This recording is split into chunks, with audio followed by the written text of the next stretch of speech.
Welcome back to Major Impact, where we are leveling up your finances, your wealth, and your legacy. So, when it comes to money, celebrities are just like many people. They spend too much, save too little, and make plenty of poor money choices.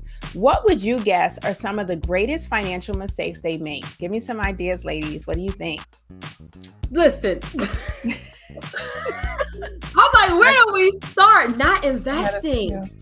Like not growing your money. If you just spending, you're not putting it anywhere to actually grow. Like not having a backup plan, because think about it. When you're an athlete, that's not a very long career. Like they actually have a short amount. Look, they have a short amount of time that they're actually in their prime. And so not getting the education and the guidance to actually grow your money, have long-term investments, multiply, just kind of just educating yourself about, what can you do so this can withstand you is like a huge mistake that a lot of them make.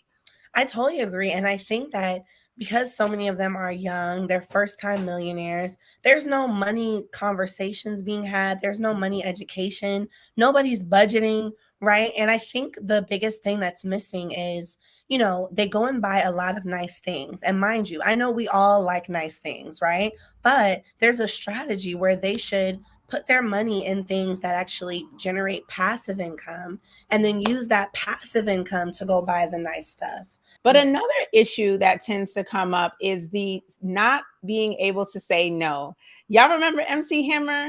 Yes. MC Hammer reportedly had like a staff of 200 people on his payroll. It was costing him $500,000 a month. And most of those folks were friends and family who were not really working for the money. As entrepreneurs with successful businesses, what advice do you have for those who just can't say no? And it was costing him $500,000 a month, right? $500,000. That's crazy. That's crazy. Go.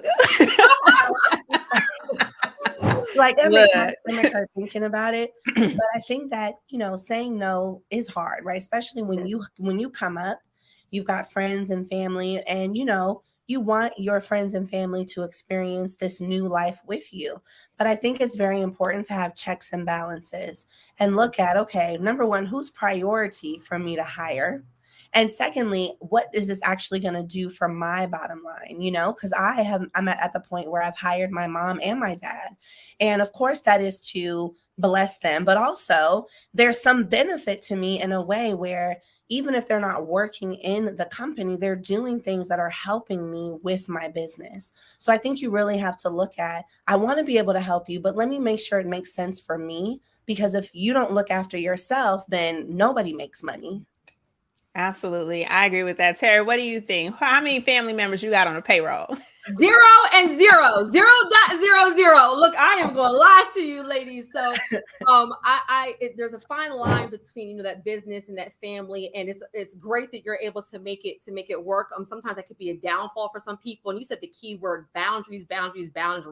And so one thing that I usually ask myself when I'm in a situation like that is like, what is the worst that can happen? And with this scenario, it's a whole lot. So because that risk was really, really high, it helped me say no and kind of articulate the reason why. But what I will say is a tip for everybody is have a buffer. If you're the person that wants to be liked by everybody and be really nice, maybe you have, an assistant or an admin or a manager or somebody who's on your staff who can say, hey, I'm in charge of the hiring and the firing, or I'm in charge of personnel, and be that that go-to in between you to kind of deliver the message. We're not hiring right now. This isn't the best fit. If you're not actually able, I promise you on this road, you'll get there. You'll get there one day. But if you're not able in the beginning to be that person to say that, get somebody who can do that for you. Because I love that. So having a team that can support you and help you say no.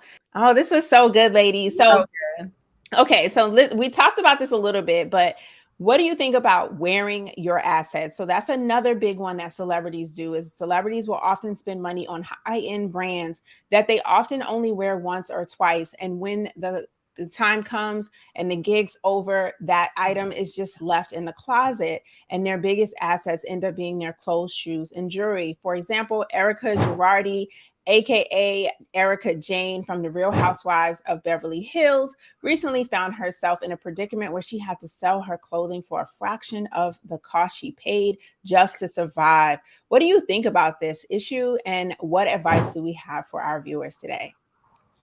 Yeah, Look, Right.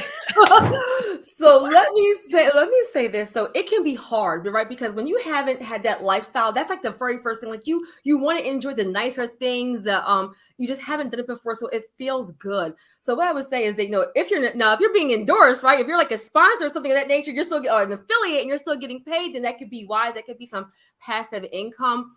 But what I would say is that get some personal growth, get a coach or a mentor who can pour into you. I think that's one thing that has been like super, super helpful to me in my journey, is having somebody that I'm accountable to who can kind of correct me a little bit. We don't have that, especially as adults, who can say, is that the best thing right now? And what I want to say about the situation is that it's hard. Can we just be honest? Entrepreneurship is hard. It's rewarding. It's the best thing. It's the best decision I ever made in my life. But you have these ups and downs. And so when I hear a story like that, first we're like, oh my gosh. But then I'm like, I know sometimes where I almost hit the ground, right? And then because we're in this space, I was able to pull myself out. But that's why just educating yourself and being okay if you make some mistakes. Look, if you make some mistakes, we're going to fix it and do better next time. It's not the end of the world. So I'm sure she'll recover absolutely fine. All that is temporary, right? What really matters is, what can I leave behind to my kids? Not how fly is this Instagram picture going to be, because no one's going to know whether you bought the Gucci bag or whether you rented it, And do you guys remember Chad Ochocinco? He just used to buy like jewelry from Claire's, and he would rent stuff, and most of the jewelry he wore was fake, but he did it for the image, but he wasn't going broke, and nobody ever knew. Smart. Stay tuned. Continue to watch the show, because that's what we're doing here. And I want you guys to just drop now. How can people reach you? I already mentioned I'm on Instagram at The Purpose of Money and at thepurposeofmoney.com. But Ellie and Terri, let everyone know where they can find you too. Yes, so you all can find me everywhere at Ellie Talks Money on all platforms.